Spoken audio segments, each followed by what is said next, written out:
Good morning, all of you. In this lecture, we will start our next question. What is line organizing or line organization and its feature? Okay. First lecture मध्ये आपण unit number 3 मध्ये काय learn केलं होतं, organising काय आहे आणि त्याच्या स्टेप्स काय आहेत. ओके, सो फीचर्स काय आहेत बघूया आणि जे स्ट्रक्चर आहेत लाईन ऑर्गनायझेशन किंवा ऑर्गनायझेशनचं एकंदरीत स्ट्रक्चर जे काही आहे त्याच्या बेसवरती हा क्वेश्चन असेल. सो यामध्ये मग तुम्हाला लाईन ऑर्गनायझेशन लर्न करायचं आहे, then line and staff organization आहे, मॅट्रिक ऑर्गनायझेशन आहे, व्हर्च्युअल ऑर्गनायझेशन आहे. ते काही टाइप्स काय करायचे आहेत तुम्हाला लर्न करायचे आहेत. ओके, सो यामध्ये आपण फर्स्ट स्टार्ट करतोय line organization. So it is very common structure and oldest structure of organization असं म्हटलं जातं. Okay, line organisation is the oldest form of the organization. So oldest form mention करून घ्या short मध्ये. Line organisation is oldest form of organization. This is known by different name.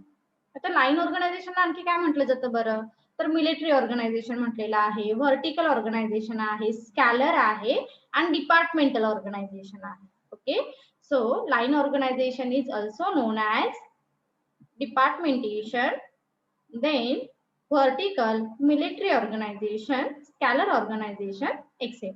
Okay,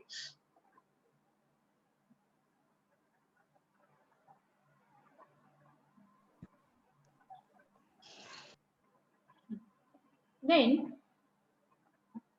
according to McFarland, line structure consists of the direct vertical relationship which connect the position and task of each level with those above and below it. Okay, म्हणजे line structure हे कसं असणार आहे बरं, ज्यामध्ये top to bottom काय येणार आहे स्ट्रक्चर ड्रॉ होणार आहे. दॅट मीन्स हाय लेवलला कोण असणार आहे, टॉप लेवलला टॉप लेवल मॅनेजमेंट असतील, मिडल लेवलला कोण असणार आहे तर मिडल लेवल असणार आहे आणि लोअर लेवलला लोअर लेवल मॅनेजमेंट असतील. आणि हायरार्ची कशी फॉलो होणार आहे तर टॉप टू बॉटम. आपण व्हाईट बोर्ड वरती बघूया थोडक्यात काय असणार आहे.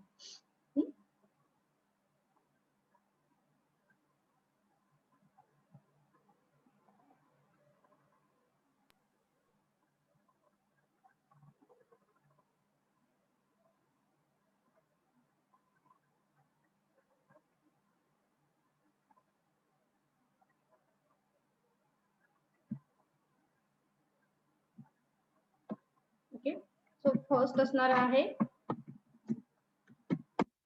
Top level management, then second मध्ये असणार आहे middle level management and third मध्ये असेल lower level management. Okay, so hierarchy जी आहे ही कशी येणार आहे तर ती टॉप टू बॉटम येईल. ओके, हायरार्ची कशी असणार आहे टॉप टू बॉटम असेल.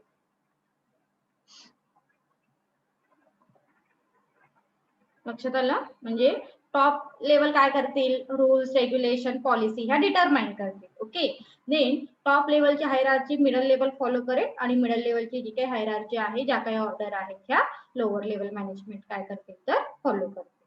Is it clear? Line organization. Yes, ma'am. Yes, ma'am. काही डाऊट Yes, ma'am. करू शकताय. Structure follow from top to bottom हे लक्षात ठेवायचं. Structure follow from top to बॉटमला फॉलो होईल.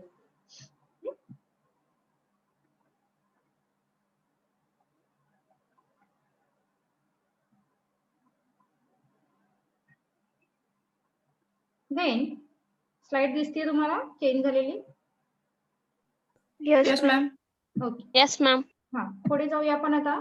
Features of line organisation. Intro मध्ये लक्षात ठेवलात का काय लिहायचंय? फर्स्ट लिहाय oldest form of organisation also known as military organisation, vertical organisation, scalar and departmental. आणि त्याचं मिनिंग लिहा. Line structure consist of direct vertical relationship with top to bottom. Okay, line organization means structure of direct vertical relationship from top to bottom. That means middle top, middle and lower level असेल. ठीक आहे, लक्षात ठेवा introductory part मध्ये. Features बघूया आपण one by one. First आहे economical. Line organisation is easy to operate and less expensive. Line organization oldest form आहे असं म्हटलं जातं. लाईन ऑर्गनायझेशन इझिली ऑपरेट होऊ शकतं, कारण टॉप आपल्याला माहिती आहे की प्रॅक्टिकली सुद्धा सगळ्या गोष्टी कोण डिसाईड करतं, तर टॉप लेवल मॅनेजमेंट, राईट. आणि मिडल लेवल मॅनेजमेंट आणि लोअर लेवल मॅनेजमेंट काय करणार आहे, तर त्या गोष्टी इम्प्लिमेंट करणार आहे, right. Then there are no staff personal to advise line officer. म्हणजे तुमचा एक आता फॉर्म पुढे गेल्यानंतर तुमच्या लक्षात येईल, there are no staff personal, that means personal to advise line officer. म्हणजे इथे तुम्हाला कोणाची हे ऍडवाइस घ्यायची गरज नाहीये. लक्षात येत आहे? म्हणजेच तुम्ही इथे काय करताय, तर टॉप लेवलने ज्या गोष्टी डिसाईड करून दिलेल्या आहेत त्या मिडल लेवल आणि लोअर लेवल इम्प्लिमेंट करतो. म्हणजे मिडल लेवलला काही राईट्स दिलेली असणार आहेत, लोअर लेवलला काही राईट्स हे थोडी दिलेली असणार आहेत regarding their task. Okay. So line officer take their own decision without looking the specialized personnel. Okay, line officer take their own decision. म्हणजे लाईन ऑफिसर तो मग मिडल लेवलचा असू दे, लोअर लेवलचा असू दे किंवा टॉपचा असू दे, ते काय करतील, प्रत्येक जण आपल्या आपल्या लेवलवरचे जे काही डिसिजन आहेत हे घेणार आहेत with the help of top level. But okay, म्हणजे पुढचा एक जो फॉर्म आहे लाईन अँड स्टाफ, तो आधी तुम्हाला क्लिअर व्हायला हवा, म्हणजे तुम्हाला ह्या सेकंड सेंटेन्सचं मिनिंग हे क्लिअर. आता तिथे काय असतं माहितीये का, लाईन अँड स्टाफ मध्ये top level, middle level, lower level हे 3 फॉर्म आहेत. त्याचबरोबर मिडल लेवलची जी हायरार्की आहे ना, मिडल लेवल मध्ये जसं डिपार्टमेंट आहे, व्हेरियस डिपार्टमेंट, मार्केटिंग आहे, फायनान्स आहे, टॅक्स आहे, ओके, परचेस आहे, सेल्स आहे, ह्या प्रत्येकामध्ये एक त्या काय केला असतो, तर एक एक्सपर्ट ऍडवायझर अपॉइंट केलेला असतो. ओके, एक्सपर्ट ऍडवायझर जो आहे हा अपॉइंट केलेला असतो. That means line officer take their own decision without looking the specialized person.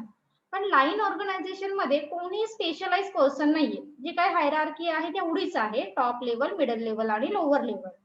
This greatly reduce the establishment cost. आणि त्यामुळे जी काय इस्टॅब्लिशमेंट कॉस्ट आहे ही काय होणार आहे, तर रिड्यूस होणार आहे. Is it clear first point?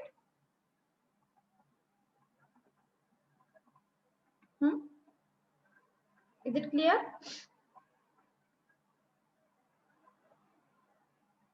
अरे बोला पटापट बोला. Yes ma'am. डाऊट असेल तर विचारू शकताय. आवाज येऊ दे बरं तुमचा. Okay ma'am. थोडक्यात काय लक्षात ठेवायचं आहे, आपण थोडंसं नंतर क्रक्स लिहिणार आहोत ना व्हाईट बोर्ड वरती, तेव्हा तुम्ही रिपिटेशन करायचं आहे. त्यामुळे लक्षात ठेवा, लाईन ऑर्गनायझेशन मध्ये काय मेन्शन कराल, इकॉनॉमिकल मध्ये easy to operate and less expense. Okay, short मध्ये, because there is no any specialise staff. इथे लेस एक्सपेन्सिव्ह का आहे बरं, त्याने फोकस कुठे केलेला आहे, because here no any specialise staff for taking decision. Decision घेण्यासाठी तुम्ही स्पेशलाइज स्टाफला अपॉइंट नाही केलेला आहे. जे काही day to day life, day to day working मधले एम्प्लॉईज आहेत, सुपिरियर आहेत, तेच काय करणार आहेत, तर डिसिजन घेतील. That means they take own decision without looking a specialise personal.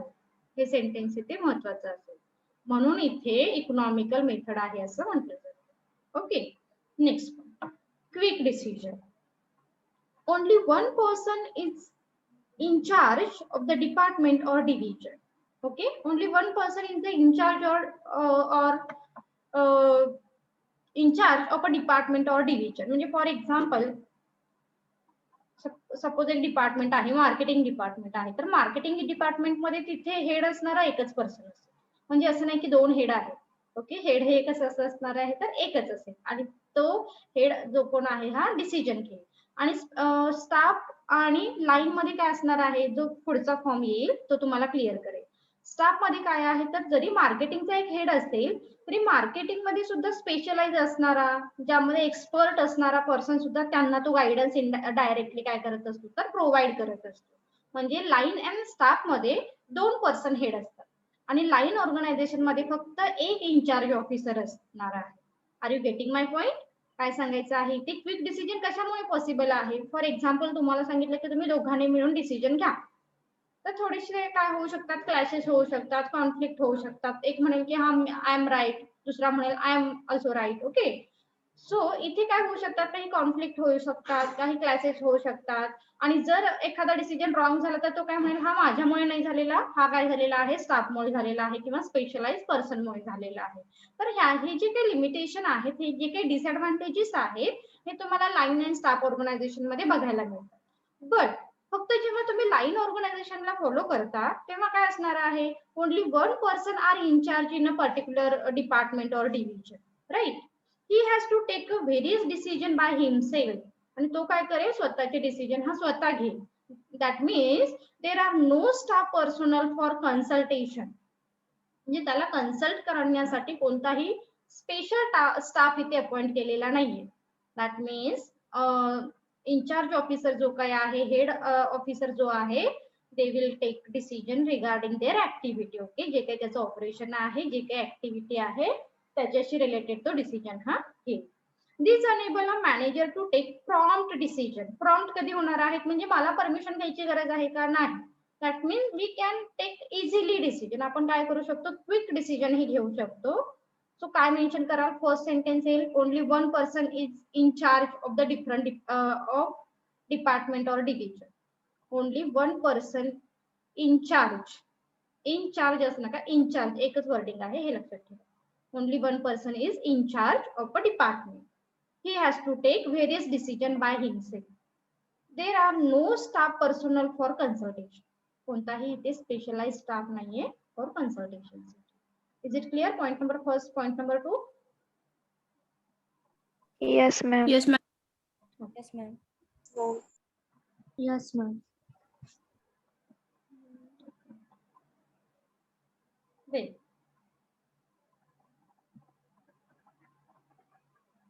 Unity of command. तुम्ही सांगा बरं, युनिटी ऑफ कमांड म्हणजे काय? वी वेर ऑलरेडी लर्न ना. What is unity of command?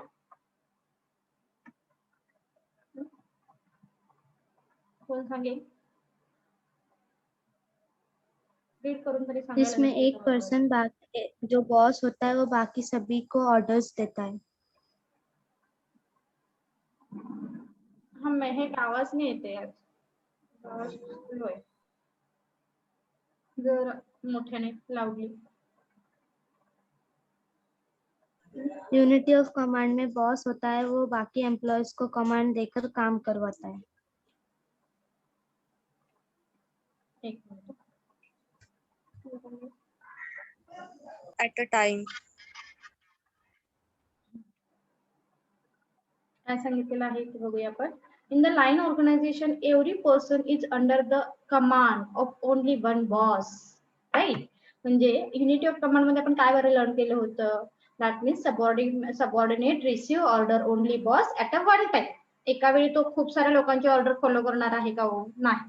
That means subordinate receive only one order only one boss, एका वेळी तो एकच काम करेल. That means this types of organisation is accordance with the principle of scalar chain. आणि scalar chain आपण already learn केलेलं आहे प्रिन्सिपल ऑफ मॅनेजमेंट मध्ये. स्कॅलर चेन मध्ये हेच सांगितलेलं आहे, authority follow from top to bottom. Okay, authority follow from top to bottom, right. म्हणजेच here subordinate can receive order only boss at a one time. Unity of कमांडचं meaning लक्षात ठेवा. Subordinate can receive order only one boss at a one time. Is it clear? And these types of organization follow scalar chain principle. Is it clear? Yes, ma'am. Yes, ma'am.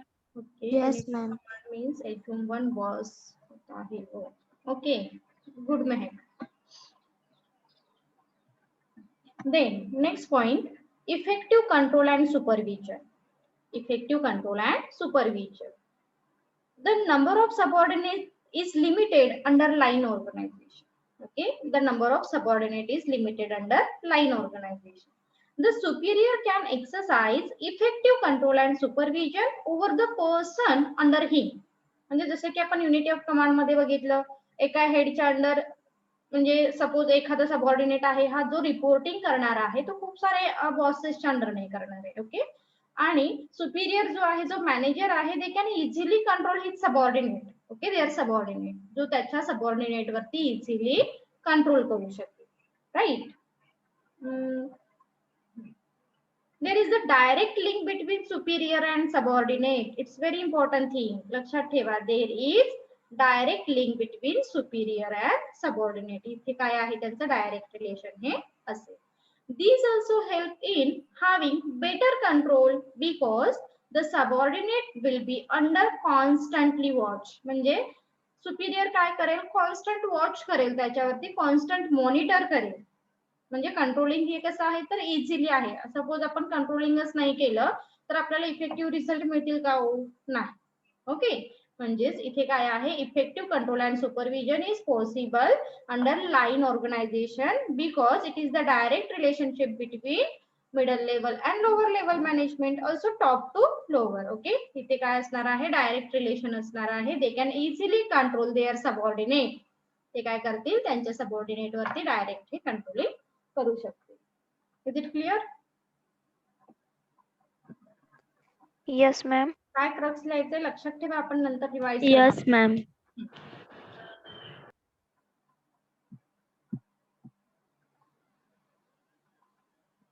एक minute.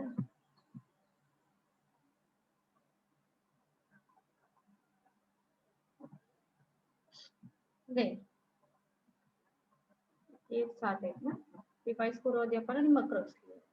Executive development. Executive development मध्ये काय सांगितलंय बघूया. Under this system the department head is involved in taking and executive various decision. It's very important thing. म्हणजेच इथे there is no any specialized staff to take a decision. Okay, म्हणजे कोणताही तुम्ही specialise staff, okay, म्हणजे third पर्सनला तुम्ही consult केलेला आहे आणि विचारलेला आहे की what is right and what is wrong regarding decision. No, इथे जो हेड ऑफ द डिपार्टमेंट आहे तो काय करेल? Take a decision, right? That means under this system the department head is involved in taking various decision. म्हणजे कोणतेही decision असतील तर हेड ऑफ द डिपार्टमेंट काय करते? ते डिसिजन घेते. His task is challenging and he is expected to discharge his responsibility in a effective way. Okay, it is very difficult task असं का म्हटलेलं आहे? कारण सपोज जर मार्केटिंग मॅनेजर आहे किंवा फायनान्स मॅनेजर आहे, त्याला फायनान्सचा डिसिजन घ्यायचा आहे, पण तो डिसिजन राईट येईल अशी पॉसिबिलिटी आहे का? हो, नाही है ना. म्हणजे त्याला राईट दिलेली आहे, यू कॅन टेक डिसिजन, पण तो कॉन्फिडेंटली सांगेल का okay this is absolutely right? तो त्याच्या नॉलेज प्रमाणे, त्याच्या जजमेंट प्रमाणे, त्याच्या एक्सपिरियन्स प्रमाणे तो काय करणार आहे तर डिसिजन घेईल. पण हा टास्क जो आहे हा कसा असणार आहे तर चॅलेंजिंग असेल. Okay, this help an executive to learn many thing and develop his capability. Okay, म्हणजे तुम्हाला जेव्हा राईट्स मिळतात ऑब्विसली काय होणार आहे? तुमची लर्निंग कॅपॅसिटी ही इन्क्रीज होणार आहे. That means this help to executive to learn many thing and develop his capability. नक्कीच तुमची कॅपॅबिलिटी काय होणार आहे तर डेव्हलप होईल. Is it clear?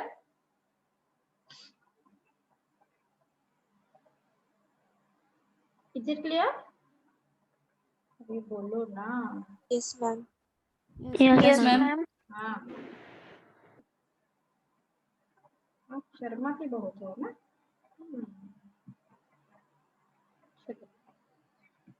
Point number 6. कुठे इकडे फिरताय? एक मिनिट.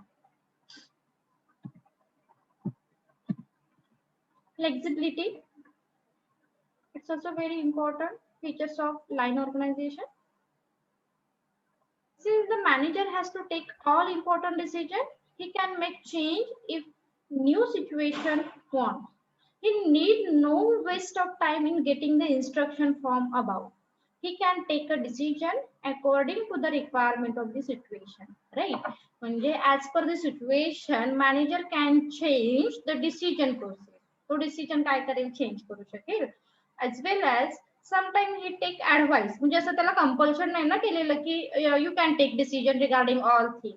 जेव्हा त्याला गरज आहे okay they can consult top level management also, they can consult their colleague also, right? पण असं कुठे रिस्ट्रिक्शन नाहीये. म्हणजे ही मेथड जी आहे ही कशी आहे? फ्लेक्झिबल आहे. बट राईट जे आहे रिगार्डिंग डिसिजन मेकिंग हे कोणाकडे आहेत तर ह्या सुपिरियर कडे आहेत, ह्या मॅनेजरकडे. Is it clear? Yes, ma'am. Yes, ma'am. Then last point, simplicity. Line organization is simple to establish and can be easily understood by the employees. Okay, तर तुम्ही सपोज एखाद्या ऑर्गनायझेशन मध्ये जॉब करायला गेले तर तुम्हाला सांगायला लागेल का हा इथे ना सगळं टॉप लेवल मॅनेजमेंट गोष्टी डिसाईड करेल आणि मिडल लेवल आणि लोअर लेवल मॅनेजमेंट इम्प्लिमेंट करेल. नो, वी कॅन अज्युम ना, म्हणजे आपण अज्युम करू शकतो अरे हा जनरली कोणत्याही ऑर्गनायझेशन मध्ये top level management decide all thing ना, आणि देन मिडल लेवल आणि लोअर लेवल मॅनेजमेंट इम्प्लिमेंट देईल आणि त्याच गोष्टी इम्प्लिमेंट करण्याचं काम मिडल लेवल आणि लोअर लेवल मॅनेजमेंट करेल. सपोज लोअर लेवल मॅनेजमेंटला रिपोर्टिंग करायचं आहे तो डिरेक्टली टॉप लेवलकडे जातो का हो कधी, सांगा बरं. लोअर लेवल मॅनेजमेंटला रिपोर्टिंग करायचं आहे मग तो डिरेक्टली टॉप लेवलकडे जातो का? No ma'am. नो. तो कोणाकडे जाणार आहे, त्याच्या इमिजिएटली जो सुपिरियर सिनियर पर्सन असेल that means middle level manager, right. तो काय करेल, मिडल लेवल मॅनेजर कडे जाईल आणि मिडल लेवल मॅनेजरला रिपोर्टिंग करेल. मिडल लेवल मॅनेजर टॉप लेवलला रिपोर्टिंग करेल. Okay, that means this method is very simple and easy to understand. कशी आहे ही, इझिली अंडरस्टूड आहे by all employees. There is no complexity in the organization because every person is accountable to only one boss. It's very important. प्रत्येक person हा त्याच्या बॉसला काय असणार आहे, अकाउंटेबल असेल. Everybody know his work and also to whom his responsibility. Everybody know his work. प्रत्येकाला माहिती आहे की हा ओके मला काय काम करायचंय, मी मार्केटिंगचा एम्प्लॉईज आहे फक्त मला काय करायला लागणार आहे, फक्त मार्केटिंग रिलेटेड टास्क करायला लागेल. ओके, देन फायनान्स असेल तर त्याला हा माहिती आहे की मला फायनान्सची रिलेटेड करावं लागेल. सेल्सची रिलेटेड असेल तर सेल्सची रिलेटेड टास्क असणार आहे. That means everybody know his work and also to whom he is responsible. So it can be operated simply and clear. So ही जी मेथड आहे ही सिम्पली आहे आणि क्लिअरली ऍप्लिकेबल होण्यासारखी आहे. Is it clear question? Yes ma'am. Yes ma'am. Yes ma'am. So आता 7 point तुमच्या लक्षात आलेले आहेत. आपण काय करूया, क्रॉक्स लिहूया त्याचा. एक मिनिट मी स्लाइड शेअर करते.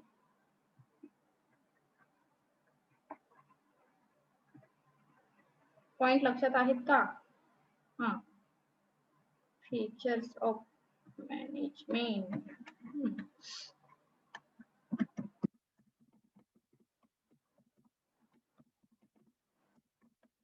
सांगा आता तुम्ही फटाफट. फर्स्ट फीचर काय होतं? इकॉनॉमिकल. इकॉनॉमिकल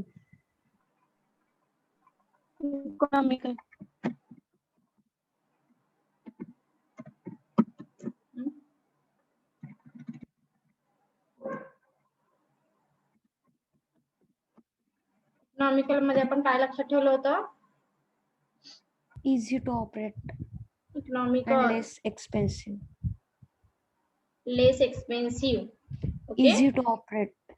इकॉनॉमिकल काय आहे, less expensive. There is no any specialised staff. Easy to operate. मग इकॉनॉमिकलच्या पुढे मेन्शन करा no any specialised staff. Then आणखी काय ऍड केलं होतं आपण, no any specialised staff. Then less expensive, easy to operate.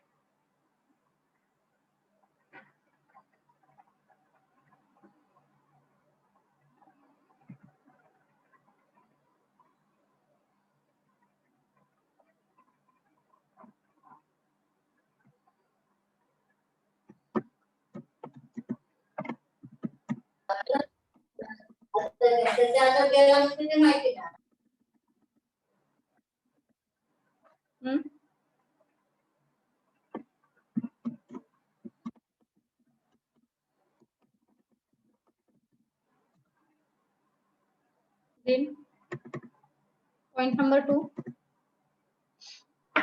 Quick decision.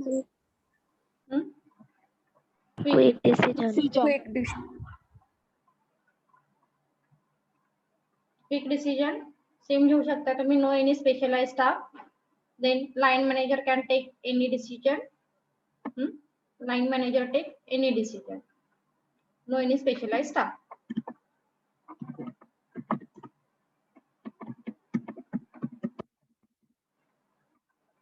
Then point number 3.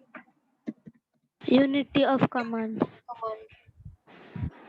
फटाफट सांगा. Unity of command. Unity of command. One boss and scholar chain. Then unity of command मध्ये काय लक्षात ठेवायचं आहे? Subordinate receive order only one boss at a one time. Okay, subordinate can receive order only one boss at a one time. फटाफट पुढे mention करा जो काही आहे तो. Then point number 4, effective control and supervision. Effective control and supervision.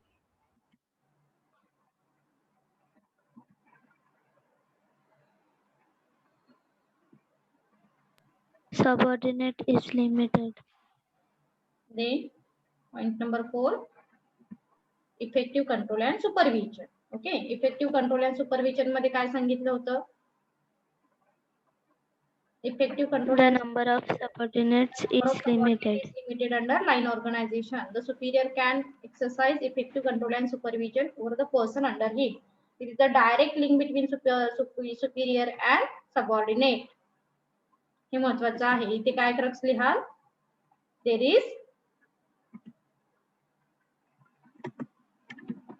is direct link between superior and subordinate.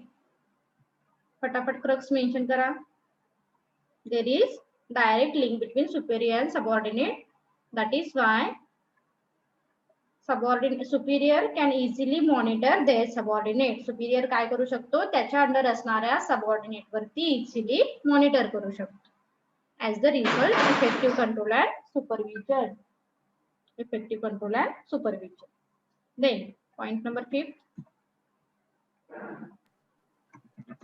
Executive department.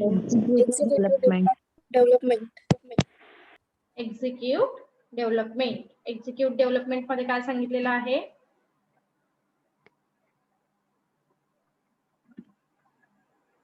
Execute development.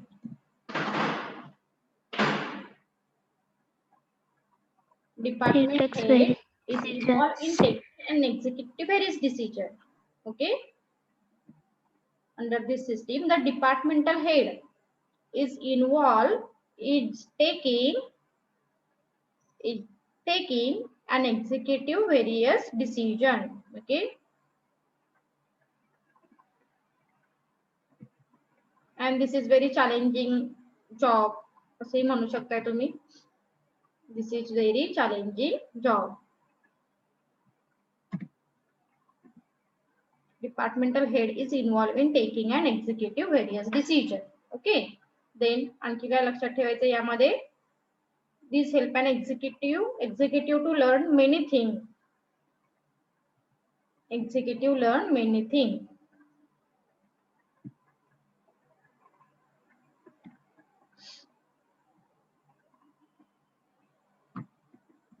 Executive to learn many things and develop his capabilities. लिहून घेताय ना? Video on केला तरी चालेल म्हणजे मला Yes, ma'am. काय करताय तुम्ही? व्हिडिओ ऑन करा. मैं एक मुस्कान.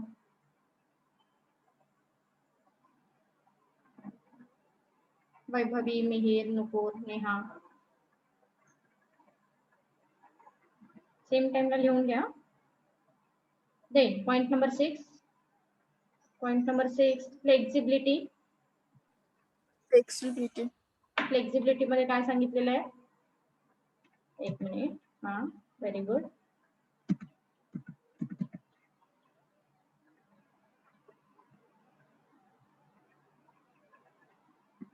Flexibility, right? So manager has to take all decision. He can make change if new situation. Okay, कोणत्याही सिच्युएशन मध्ये तो काय करेल? डिसिजन हा चेंज करेल किंवा he need not to waste time in getting instruction from above. He can take decision according the requirement and situation.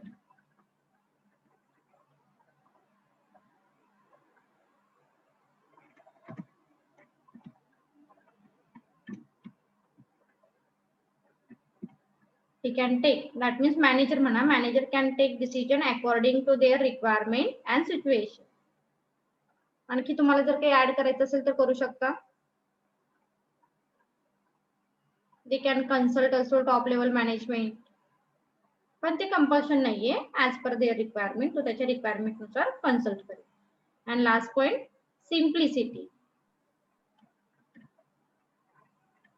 Last point simplicity.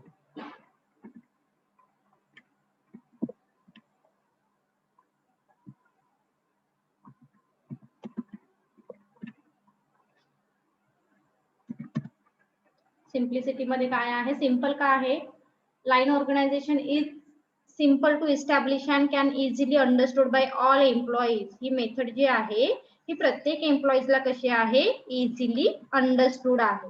Right. So put up करा simplicity मध्ये easily understood by all employees. Simple to establish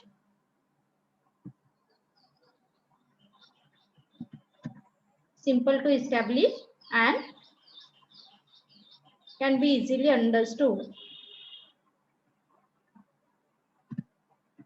Simple to establish and easily understood by all employees. Is it clear question? Yes, ma'am. Okay. Yes, ma'am. तो short मध्ये लिहून ठेवा, फार detail मध्ये जायचं नाहीये. तर तुम्हाला माहित असावं, एका लेक्चर मध्ये आपण एकच क्वेश्चन, जो तुम्हाला आजच